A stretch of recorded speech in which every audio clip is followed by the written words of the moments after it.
All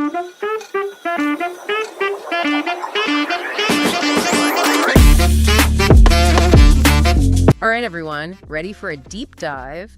Today, we're diving headfirst into the world of solar panels. And believe me, by the end of this, you'll be dropping solar knowledge like a pro. We're breaking down a recent episode of Green Energy Talks. They had a whole episode about picking the right solar panels, so we're bringing you all the need-to-know info. So you're thinking about jumping on the solar bandwagon, right? It's a decision. Or maybe you just want to impress your friends with your solar smarts. Either way, you're in the right place. But let's be real for a sec. Going solar, it's a win-win, good for the planet, good for your wallet. And potentially even good for your home's value. Okay, enough pep talk. Let's talk solar panels. First up, we've got the monocrystalline panels, the overachievers of the solar world, or at least that's how I like to think of them. They're all about efficiency. These panels are crafted from a single, super pure silicon crystal. Okay, so single crystal structure. That's the key here. Why is that such a big deal for efficiency? Think of it like this. You want your solar panel to convert as much sunlight into electricity as possible, right?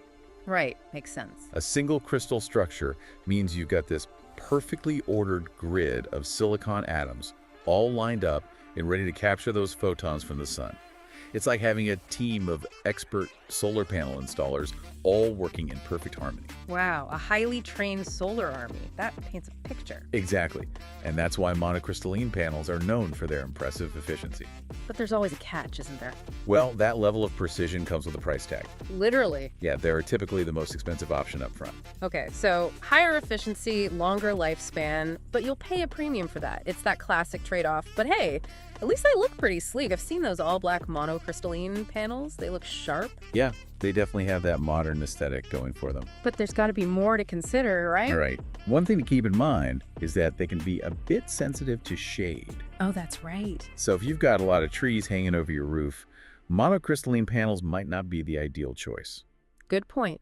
So if you're on a tighter budget, what are the options? So monocrystalline panels, they're like the sports cars of the solar world, right? That's a good way to put it. But not everyone has the budget for a sports car. What if you're looking for something a bit more, shall we say, economical? Well, in that case, you might want to consider polycrystalline panels. Polycrystalline panels. Yeah, they're kind of like the reliable sedans of the solar world. Okay, I'm intrigued. How so? So remember how we talked about that single crystal structure in monocrystalline panels? Yeah, the super efficient solar army. Exactly. Well, polycrystalline panels, they're made a bit differently. Instead of a single crystal, they're made by fusing together smaller silicon fragments. So it's like a mosaic of silicon pieces all working together. Exactly. And because the manufacturing process is a little less complex, they're generally more affordable than monocrystalline panels. Okay, so more budget-friendly. But what about efficiency? Do you take a big hit there? There is a slight difference in efficiency, yeah. How much are we talking? It can vary, but typically polycrystalline panels are about 1–2% less efficient than their monocrystalline counterparts. Okay, so not a huge difference. Exactly. And they might have a slightly shorter lifespan, too. But overall, still a solid choice. Absolutely. Especially if you've got plenty of roof space. That's a good point. If you have the room, you can just install a few extra panels to make up for that tiny difference in efficiency. Exactly. It's all about finding the right balance for your needs and your budget. Makes sense. Now, we've talked about efficient monocrystalline and budget-friendly polycrystalline. Is there a wild card in the solar panel deck? There is.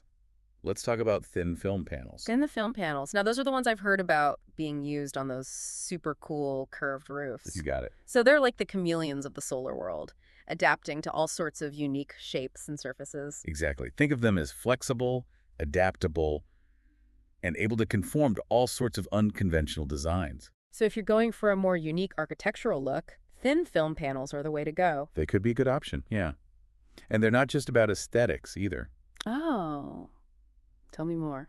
Well, they actually tend to perform better in low-light conditions compared to monocrystalline or polycrystalline panels. Really? I would have thought you need bright, direct sunlight for solar panels to work their magic. You do need sunlight, of course, but thin film panels are surprisingly good at capturing those more diffuse light rays, even on cloudy days or in partially shaded areas. Wow, so they're like the solar power ninjas, stealthily soaking up energy even when the sun's hiding. But there's got to be a downside, right? Well, they might not be ninjas in every sense. Okay, what's the catch? While they excel in flexibility and low-light performance, they don't quite match up to crystalline panels when it comes to efficiency and lifespan. Ah, so you gain some, you lose some. Exactly. Think of them as specialized tools for specific applications, rather than the all-around workhorses like crystalline panels. I like that. Choosing the right tool for the job. So we've got our efficient monocrystalline, our budget-friendly polycrystalline, and our flexible thin film panels. Anything else? There's always going to be one more, right? Like the final boss of solar panels? Well, in a way, yeah. We haven't talked about bifacial solar panels yet. Bifacial panels, those sound intense. Tell me more. Get this. Bifacial panels can actually capture sunlight on both sides. Wait, what? How does that even work? So they've got the front side, just like regular panels, to capture direct sunlight. Okay, that makes sense. But here's the kicker. The back side of the panel is also designed to capture reflected light bouncing off the ground off surrounding surfaces. Whoa, that's smart. So you're basically getting double the solar power. Not quite double, but you're definitely maximizing your energy capture.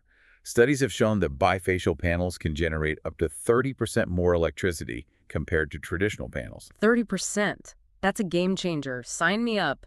Are these widely available yet?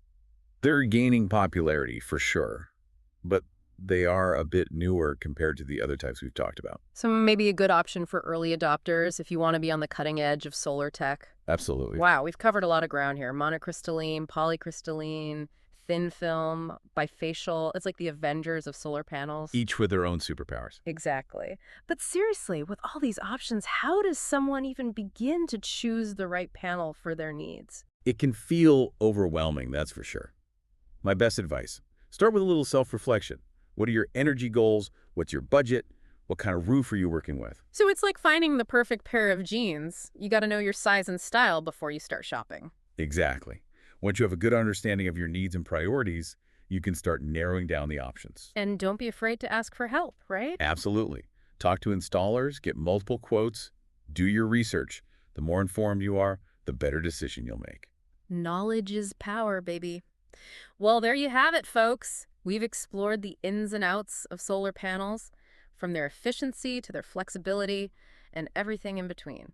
You're officially solar panel experts now. Go forth and spread the knowledge. And remember, no matter which panel you choose, going solar is a step towards a brighter future. Couldn't have said it better myself. That's it for today's deep dive, everyone. Keep those brains buzzing, and we'll catch you next time.